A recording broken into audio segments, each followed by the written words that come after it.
लेकिन मैं शौच करने वालों को भी बता देना चाहता हूँ कि इसकी ये वो स्थिति है कि शायद आप शौच करते रहें और आप दुनिया से चले जाएंगे, इसलिए आप यहाँ शौच करने के लिए भी ना आए। कितने स्टाफ हैं यहाँ पर? तो लिस्ट लगी है 4 लोगों की। 4 लोगों का स्टाफ है जी। अभी आप हैं सिर्फ जी, बाकी 3 लोग कहाँ हैं? गाँव के लोग इसमें शौच करेंगे और जो जानवरों का शौच होगा वो आपको ऊपर नजर आएगा। देखिए, गौर से देख लीजिए। बिल्कुल सही कहा आपने। और आपको बता दें कि ये जो हॉस्पिटल है, श्रीपत मिश्रा जी उसमें तत्कालीन मुख्यमंत्री थे और उन्होंने इसको बड़ी सौगात के रूप में दिया था। और इस वक्त हम मौजूद हैं सुल्तानपुर जनपद में कुड़ेभार ब्लॉक के बजना गांव में। अब हमारे पीछे ये जो बिल्डिंग देख रहे हैं ये एक अस्पताल है। इस अस्पताल के पीछे की कहानी मैं बताता हूँ कि उत्तर प्रदेश के मुख्यमंत्री रहे श्रीपति मिश्रा जी।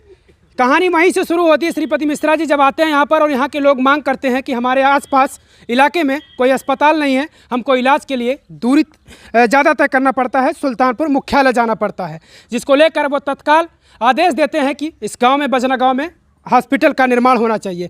और हॉस्पिटल का निर्माण होता है, लेकिन कहानी इंटरेस्टिंग इसलिए है कि निर्माण इसका होता है और हैंडओवर होने से पहले ये बिल्डिंग जो आपको नज़र आ रही है ये उसी समय गिरनी शुरू हो जाती है। पोस्टिंग होती है यहाँ पे डॉक्टरों की, फार्मासिस्टों की और तमाम सारे कर्मचारियों की पोस्टिंग होती है, लेकिन पोस्टिंग ही रह जाती है। उसके पहले हॉस्पिटल हैंडओवर होने के पहले यह हॉस्पिटल गिरना शुरू हो जाता है, हैंडओवर नहीं हो पाता। अब की स्थिति आप देखेंगे तो ये शौचालय के रूप में आपको नज़र आएगा।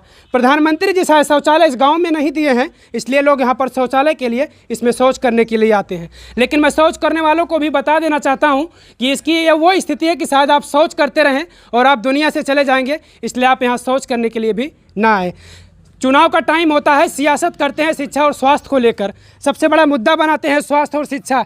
लेकिन स्वास्थ्य क्या स्थिति है इस सुल्तानपुर जनपद में, इसको देखकर आप अच्छे तरीके से समझ सकते हैं। और अब की स्थिति क्या है आप देखिए। जब ये हॉस्पिटल जब उस टाइम पर गिरने लगता है हैंडओवर होने से पहले, तब जाकर किसी किराए के मकान में इस हॉस्पिटल को संचालित किया जाता है प्राथमिक सामुदायिक स्वास्थ्य केंद्र के रूप में। लेकिन अस्पताल चलता नहीं। मैं आपको अभी वो भी दिखाऊंगा जो आवासीय है, डॉक्टरों के लिए आवासीय जो स्टाफ है, आवासीय मकान है, उसमें अभी ये हॉस्पिटल संचालित हो रहा है। स्थिति आप गौर से देखिएगा कि ये क्या स्थिति में है इस समय। इसमें लाखों रुपए, क्या हम कहें तो करोड़ों रुपए खर्च किए गए होंगे, लेकिन वो पैसा सीधे तौर पर मिट्टी में मिल जाता है। आप देखिए, आपको कहीं हर तरफ देखने पे नज़र आएगा यहाँ पर शौच। इस गांव के आसपास के लोग जो भी हैं वो शौच के लिए यहीं आते हैं। वजह यह है कि शायद प्रधानमंत्री इनको शौचालय नहीं दिए हैं। शौचालय के रूप में यह अस्पताल प्रयोग किया जा रहा है, आप सीधे तौर पर समझ सकते हैं। चारों तरफ से आप देखेंगे अंदर से बाहर तक तो आपको शौच नज़र आएगा। आप सोचिए कि क्यों सिर्फ सियासत की जाती है स्वास्थ्य और शिक्षा के नाम पर। शिक्षा की भी व्यवस्था आप देखेंगे तो तमाम ऐसे सरकारी स्कूल हैं जहाँ पर शिक्षा के नाम पर कुछ नहीं है। तमाम ऐसे शिक्षक हैं जो आते हैं और चले जाते हैं। लेकिन मैं मुद्दा अभी वो नहीं है, मैं अस्पताल के सामने खड़ा हूँ।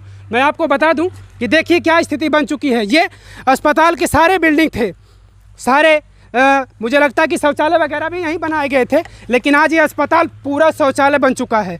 पूरा अस्पताल आप गौर से देखिएगा, चारों तरफ तो पूरे तरीके से शौचालय बन चुका है ये अस्पताल। यहाँ पर शराबियों का अड्डा और शौच करने वालों का सुबह शाम जमावड़ा होता है। आप समझ सकते हैं इस चीज़ को देखकर। चलिए मैं उस अस्पताल तक आपको ले चलूँगा जो आवासीय मकान है, उसमें इस समय यह अस्पताल संचालित किया जा रहा है। समझिए आप कि आखिर सुल्तानपुर के लोग सारे दोषी हैं या फिर यहाँ के जो जनप्रतिनिधि हैं। जब चुनाव का टाइम होता होगा शायद इसी रास्ते से गुजरते होंगे और इसी बजना गांव में जाते होंगे कि मैं आपको ये सुविधाएं दूंगा, शिक्षा बेहतर करूंगा, स्वास्थ्य बेहतर करूंगा। लेकिन आप समझिए कि श्रीपत मिश्रा जी कब के मुख्यमंत्री थे उत्तर प्रदेश के, लेकिन अब तक कितने मुख्यमंत्री आए और कितने सांसद विधायक चुने गए, लेकिन इस अस्पताल की निगरानी नहीं की। आप देखेंगे, थोड़ा सा ऊपर दिखाइए इस समय, जो ऊपर जो छत पर दिखाइए, थोड़ा सा पीछे से छत पर मैं आपको दिखाऊंगा कि ये छत जो अस्पताल का छत है, ये अब गांव की जो महिलाएं होती हैं, आप समझ सकते हैं कि पशुओं का गोबर जो होता है उपली बनाते हैं। ये किस तरीके से इस पे चढ़ने के लिए सीढ़ी तक भी नहीं है, लेकिन किस तरीके से इस पे देखिए कि उपली भी गांव की महिलाएं उपली भी ऊपर रखी हुई हैं, आप देख सकते हैं सीधे तौर पर।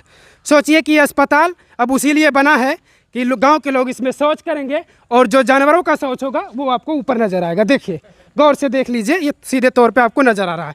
ये आप देखेंगे तो ये आवासीय मकान है, जो स्टाफ है उनके लिए आवास है, लेकिन अब संचालित किया जा रहा है अस्पताल यहाँ पर।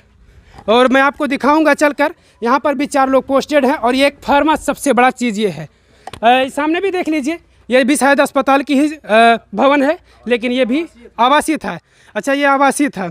इसमें भी शायद कुछ समय पहले चलाया गया होगा, लेकिन ये भी पूरे तरीके से जर्जर है। अब एक तो वो ख़त्म है, दूसरा ये ख़त्म है, अब तीसरा भी थोड़ा सा देख लीजिए बाहर से। ये भी मुझे लगता है कि कुछ समय ये भी चलेगा और शायद फिर डालना पड़ेगा। जिस तरीके से गांव में मढ़ा डाल के लोग रहते हैं, ये अस्पताल उसी तरीके से चलेगा। वो स्थिति दूर नहीं है, वो दिन दूर नहीं है कि आप लोग इस अस्पताल को उसी स्थिति में देखेंगे। अब सबसे बड़ी चीज़ यहाँ कि यहाँ पर डॉक्टर की भी पोस्टिंग नहीं है, फार्मासिस्ट के सहारे ये अस्पताल चल रहा है। लेकिन फिलहाल कुछ लोग आए हुए हैं, इनसे भी मैं बातचीत करूंगा। क्या नाम हुआ चाचा? नाम क्या हैं? इलाज करवाने आए हैं आप? नहीं, इलाज नहीं करवाना, डॉक्टर साहब मिलते हैं, बराबर गांव में रहते हैं। गांव है हमारा, घर है यहीं। अच्छा, इलाज उलाज होता है यहाँ पे? होता है, बिल्कुल होता है। हैं? होता है। डॉक्टर तो रहते नहीं, ये फार्मासिस्ट साहब क्या इलाज करेंगे? कौन नहीं रहता, आते बराबर आते हैं, रहते हैं। अरे वो नहीं रहते हैं, डॉक्टर तो है ही नहीं। अभी कोई दिक्कत होगा आप लोगों को? अरे तो बड़े डॉक्टर को अपने टाइम से रहेंगे ना, थोड़ी ऐसे है कि टाइम से रहेंगे। बिल्कुल, यही लोग जिम्मेदार हैं। आप समझ सकते हैं कि जिम्मेदारी इनकी खुद है, कहीं ना कहीं कमियां इनके अंदर भी है। इनको इलाज बेहतर नहीं चाहिए, इनको ये चाहिए कि अगर हमारे गांव के हैं तो चलो ठीक है, चले मत चले, हॉस्पिटल में लोग यहाँ पर आए मर जाएं, कोई समस्या नहीं इनको। क्या चाचा, आपका क्या नाम हुआ? राजमेर। कहाँ से हैं आप? हमार घर सिमरी बाजार हुए नतैती आए हैं। अच्छा, इलाज करवाने डॉक्टर से मिलने आए हैं यहाँ पे? दवा लेने? हाँ हाँ हाँ। पहली बार आप आए यहाँ पे? हाँ हाँ। अच्छा, दवा लेने आप आई हैं क्या? कहाँ से हैं आप? यही घर आया भैया अपन। अच्छा, आपका घर यही है। दवा ववा लेने आती हैं यहाँ पे? हाँ हाँ। अच्छा, इलाज होता है यहाँ पे? अच्छा, डॉक्टर साहब यही रहते होंगे? हाँ, राहत है इनके। ये तो अब नवा आया और जने बदली हो गए। हाँ। चलिए, लेकिन जो फार्मासिस्ट साहब हैं वो तो अपनी जिम्मेदारी बखूबी निभा रहे हैं।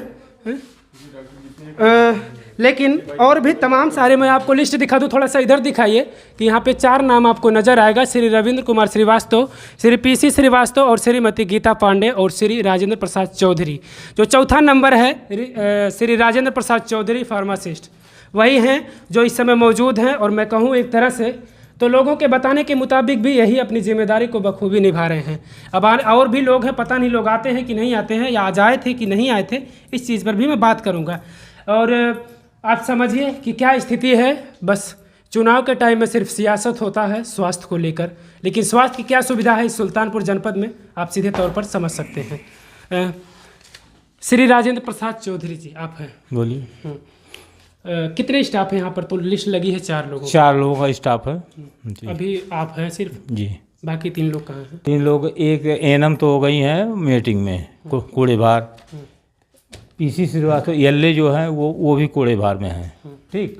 रविंद्र कुमार श्रीवास्तव आए थे अभी थोड़े 10 मिनट पहले, जो है यहीं एक गांव हुजरा में गए हैं, तो अभी आएंगे। यही है, मतलब आप ही हैं, एक मैं कहूँ अगर जिम्मेदार के तौर पर आप ही हैं यहाँ पर। अरे अब जो है वही तो जिम्मेदार डॉक्टर वगैरह नहीं है यहाँ पर? डॉक्टर वगैरह नहीं है? नहीं, अगर होता तो बिल्कुल। आप सामने देख लीजिए, OPD कक्ष भी है, OPD कक्ष भी सामने है आपको, लेकिन इसको OPD कक्ष बनाया गया है, ये आवासीय है। सही चीज़ है नहीं? अस्पताल का भवन ये नहीं है, नहीं, आवासीय भवन ये है। आवास, डॉक्टर का आवास है ये।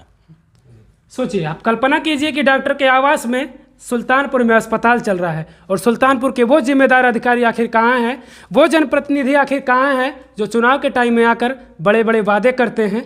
लेकिन वादा आप समझ सकते हैं कि वादा रह जाता है, और दावे करने के बाद फिर दावा फेल हो जाता है। आप समझ सकते हैं। पानी की व्यवस्था भी हमें लगता है कि 2-4 दिन पहले हुई है।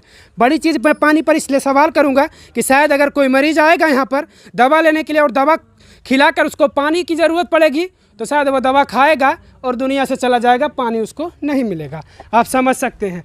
और सोचिए, अगर मुझे लगता है कि शायद इन ईंटों को गिराकर, इस भवन को गिराकर ईंटों को बेचा गया होता, तो शायद मुझे लगता है कितने सारे भवन को गिराने के बाद फिर से एक नया भवन का निर्माण हो सकता था, जिसमें आवास के अलावा इसको अस्पताल को संचालित किया जाता। हमारे साथ हमारे सहयोगी, हमारे मित्र मौजूद हैं, यहीं के जो स्थानीय पत्रकार हैं, आलोक दुबे जी।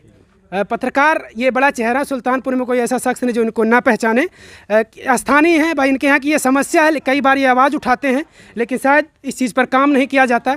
और मैं भी आया तो लोगों की आवाज़ उठाने के लिए, क्योंकि स्वास्थ्य एक बड़ा मुद्दा होता है चुनाव के टाइम में। दुबे जी, बिल्कुल सही कहा आपने। और आपको बता दें कि ये जो हॉस्पिटल है, श्रीपत मिश्रा जी उसमें तत्कालीन मुख्यमंत्री थे और उन्होंने इसको बड़ी सौगात के रूप में दिया था। और जब ये हॉस्पिटल मिला था तो यहाँ के लोगों को ऐसा लगा था, हालांकि मेरा उसमें मैं पैदा भी नहीं हुआ था जब ये हॉस्पिटल श्रीपत मिश्रा जी ने दिया था, लेकिन आज जब मैं उस सक्षम हो पाया हूँ तो इस अस्पताल की केवल लड़ाई लड़ रहा हूँ। कभी मैंने यहाँ पर डॉक्टर को बैठा हुआ नहीं देखा, और जब भी देखा है भवन को गिरा हुआ ही। हालांकि इस दरमियान कई लोगों से मेरी बातचीत हुई है, सीएमओ साहब से भी बातचीत हुई, एक आध दो बार मैंने डीएम साहब को भी अवगत कराया है, कई बार मैंने पेपर में भी दिखाया है, और कहीं ना कहीं कहा जाए कि व्यक्तिगत रूप से भी मैंने इसको कोशिश किया कि लोगों की समस्या का समाधान हो, क्योंकि 30 किलोमीटर दूर जाना पड़ता है यहाँ के इलाज के लिए। और बता दूं आपको, यही दशा बिल्कुल हूबहू बिरसिनपुर में एक हॉस्पिटल बनाया गया जो अखिलेश यादव की सरकार में बनाया गया, लेकिन राजनीतिक दंश का शिकार हो गया वो हॉस्पिटल। और आपको बता दें कि तकरीबन 6 से 7 साल हो गए वो हॉस्पिटल 100 बेड का हॉस्पिटल है, लेकिन आज वो भी हैंडओवर नहीं हुआ। और मुझे लगता है वो दिन दूर नहीं है जब उस हॉस्पिटल की भी यही दशा होगी, बिना हैंडओवर हुए गिर जाएगा।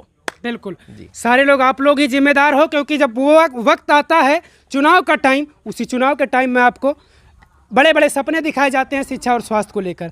सबसे पहले आप लोग जिम्मेदार हैं। मैं तो यही कहूँगा कि आने वाले समय में बस आगे चुनाव है, और उस चुनाव पीरियड में अगर कोई भी यहाँ पर आता है जनप्रतिनिधि आपसे वोट मांगने के लिए, तो सबसे पहले आप उसको यहाँ पे लाइएगा और इसको बनवाइएगा, उसके बाद आप वोट का बात कीजिएगा।